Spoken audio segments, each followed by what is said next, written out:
Olá, pessoal. Espero que todos vocês estejam bem. Bom, hoje vamos apresentar a vocês o nosso projeto para a disciplina de Química Analítica 2. O nosso projeto ele é baseado na análise de cafeína em bebidas por meio da voltametria por pulso diferencial. Apresentando Euler, André, Mariana e por fim Cainote. Bom, vamos começar falando das bebidas. O nosso grupo gosta muito de fazer coisas diferentes, então nós resolvemos seguir por um caminho não tão óbvio. Então escolhemos algumas bebidas diferentes e que muitas vezes a gente não associa a cafeína. Então, dentre essas bebidas, nós resolvemos escolher o Engove After, o gel de carboidrato, que é muito utilizado por corredores, o chimarrão e uma bebida preparada com cacau. Comentado no início com vocês, a gente escolheu a técnica para análise de cafeína, a voltametria de pulso diferencial. Como é que ela funciona? Bom, a gente aplica uma série de pulsos de potencial elétrico que são sobrepostos a uma rampa de potencial. Durante cada pulso, o equipamento ele vai medir a corrente elétrica antes e no final de cada degrau. E a diferença dessas correntes é registrada e gera um pico num gráfico. E bom, talvez alguns de vocês estejam pensando, meu Deus, o que essa menina tá falando? Não deu para entender nada. Bom, basicamente, a voltametria, ela tem como principal intuito medir, utilizar a eletricidade para identificar e medir substâncias. Basicamente, a gente vai colocar 3 eletrodos na amostra. Um desses eletrodos, na verdade, vai aplicar uma variação de energia, que é o que a gente chama de potencial. E quando esse potencial chegar a um determinado valor, a molécula que queremos, que no caso é a cafeína, ela vai reagir e liberar elétrons. Então, o equipamento, ele vai medir isso com uma corrente elétrica, e esse pico significa que a nossa cafeína está oxidando. Então, vocês devem imaginar que quanto mais cafeína a gente tiver na amostra, maior esse pico que aparecerá no nosso gráfico, que no caso nós chamamos esse gráfico de voltamograma. Bom, imagino que agora tudo esteja um pouco abstrato para vocês, talvez não esteja fazendo sentido, como é que a técnica se liga à forma de medir a concentração da cafeína. Mas eu juro para vocês que até o final do processo vai fazer sentido. Então vamos por partes, né? Antes de tudo, a gente precisa fazer uma medida do branco da nossa solução. Então, é basicamente a gente entender se o nosso eletrodo está ok. Então, a gente vai fazer uma medida ali só no eletrólito, a gente não vai medir ali com a nossa solução das nossas bebidas. E a partir disso, a gente consegue ver se o nosso eletrodo está ok, se tem algum tipo de impureza. E a nossa primeira medida, ela é baseada nas nossas soluções, as bebidas que escolhemos. Então, a gente prepara a solução, coloca ali os nossos eletrodos e vamos registrar a nossa primeira corrente de pico. Depois, a partir disso, a gente começa a realizar um método que a gente chama de adição de padrão, que é basicamente a gente adicionar uma solução conhecida de cafeína padrão nessa mesma amostra e nós vamos medir novamente. E por que a gente faz, né, essa adição de padrão? Então, basicamente, a adição de padrão ela é uma estratégia que a gente utiliza para reduzir os efeitos da matriz, ou seja, a gente vai reduzir as interferências da própria composição da bebida. Então vamos lá, a gente primeiro realizou a medida da nossa bebida, depois vamos adicionando mais de uma vez essa solução padrão. A cada adição, a gente vai registrando esse pico, então a gente vai repetir esses processos algumas vezes, e depois disso a gente vai pegar todos esses dados e colocar no gráfico. E como que é esse gráfico, né? Então, a nossa corrente vai ficar no eixo Y e a concentração vai ficar no eixo X.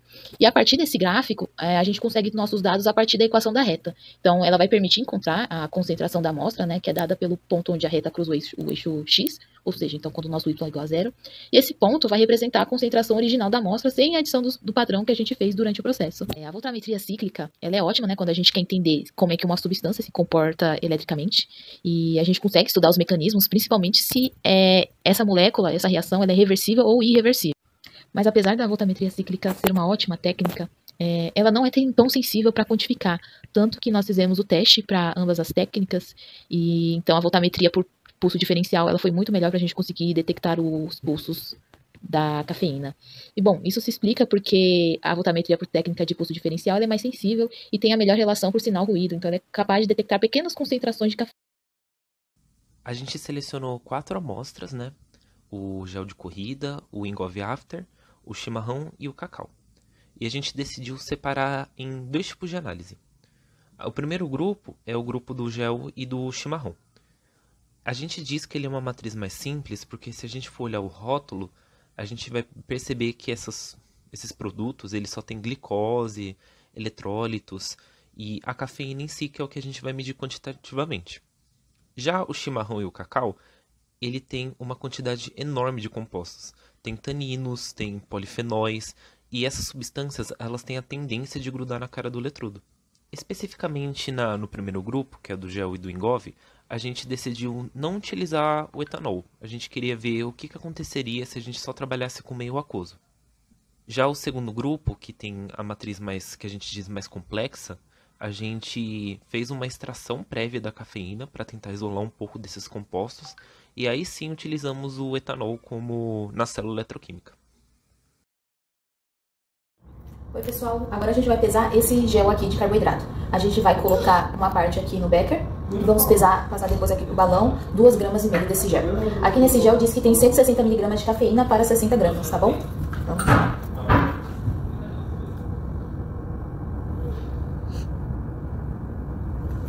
aqui a consistência.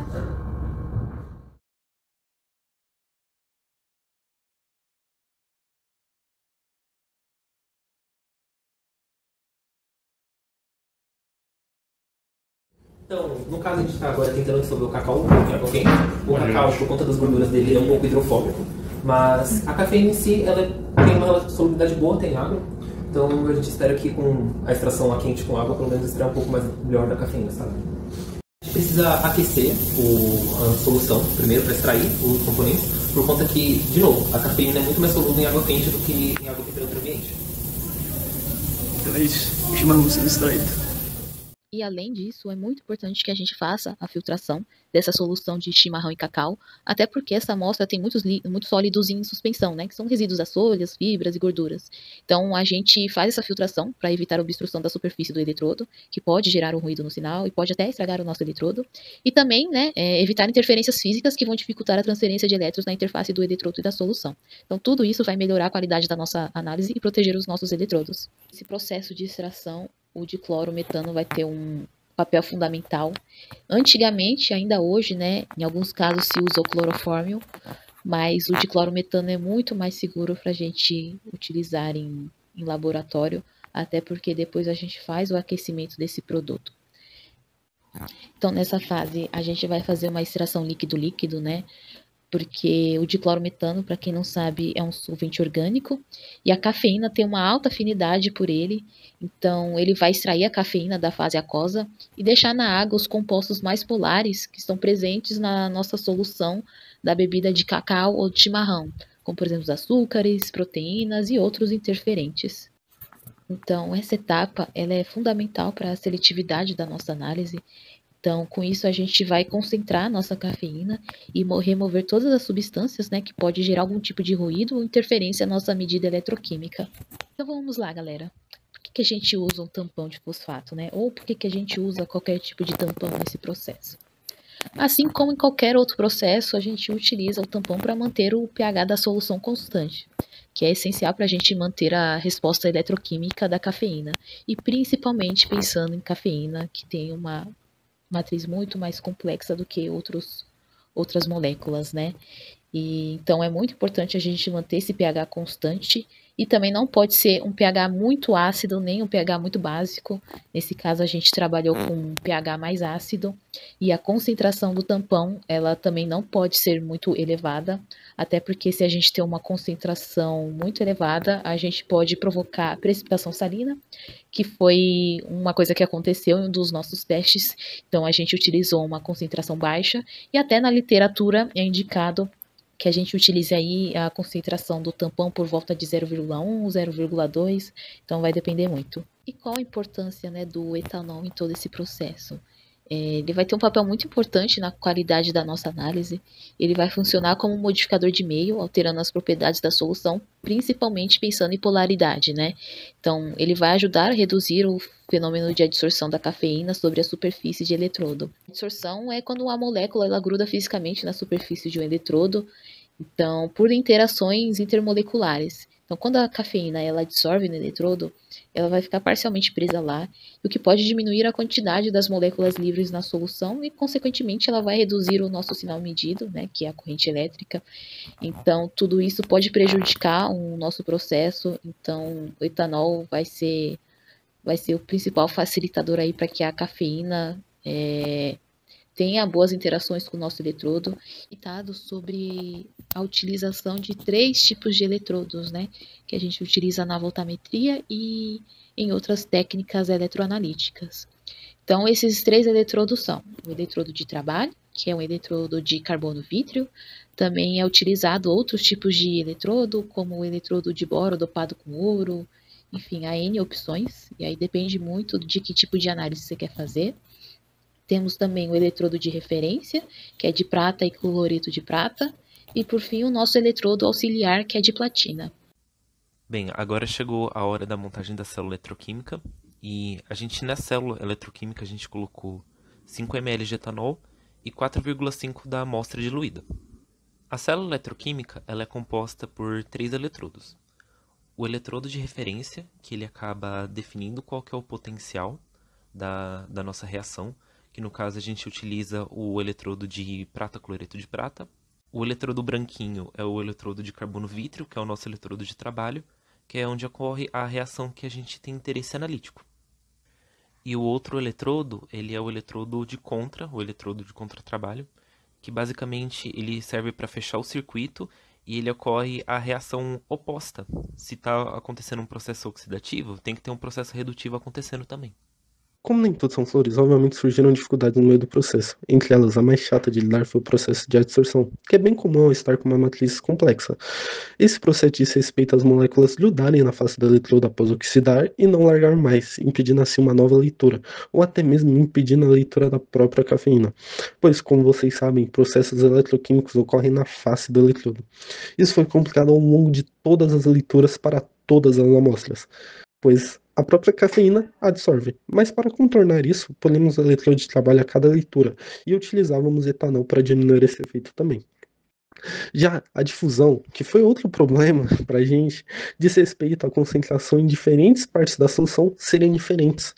A fim de mitigar isso, realizamos a agitação da amostra a cada aplicação de padrão antes de cada medida. Assim, a dispersão na célula era mantida. Mas como tudo que está ruim pode piorar e vai piorar, não foram nossas únicas dificuldades. Também tivemos que lidar com matrizes muito complexas. E a própria adição de padrão foi uma medida contra isso, visto que a gente podia ignorar os picos de outras espécies e apenas olhar para o pico de interesse. Ademais, isolar a cafeína foi uma ótima solução, principalmente para chimarrão e para cacau, visto que eles são matrizes extremamente complexas com diversas espécies. Assim, quando isolávamos, facilitávamos um pouco nossa vida. E outras coisas que foram um pouco mais fáceis de lidar foi com a precipitação salina, quando usávamos o tampão concentrado demais. Já os parâmetros de análise foi uma coisa que demorou um pouco mais de tempo, visto que a voltametria cíclica era muito difícil de achar pico, pois era minúsculo, e a de onda quadrada era tão rápida que não dava nem sequer sinal, então a escolhida foi de pulso. E a fim de refinar, deixar o mais preciso possível, realizávamos várias e várias leituras de padrão, visto que, ao fazer isso, podíamos excluir pontos muito discrepantes e assim deixar nossa curva o mais confiável possível. O método que utilizamos é o método de adição de padrão. Talvez vocês viram ou não a curva de calibração, não sei se vocês são exatamente do técnico de química, mas esse método a gente basicamente pega o coeficiente linear e a gente divide pelo coeficiente angular para determinar a concentração. Para isso a gente foi adicionando a cafeína na amostra mesmo. E como vocês podem ver, o z² ao quadrado deu na casa de 0,9, o ideal era que fosse 0,99, mas fica o comparativo, que o sistema que foi puramente aquoso, o resultado ele deu um pouco diferente do que era esperado. Enquanto o sistema que foi utilizado, o etanol e as etapas de tratamento de extração, o resultado deu exatamente mais próximo do que era o planejado, que a gente estava esperando.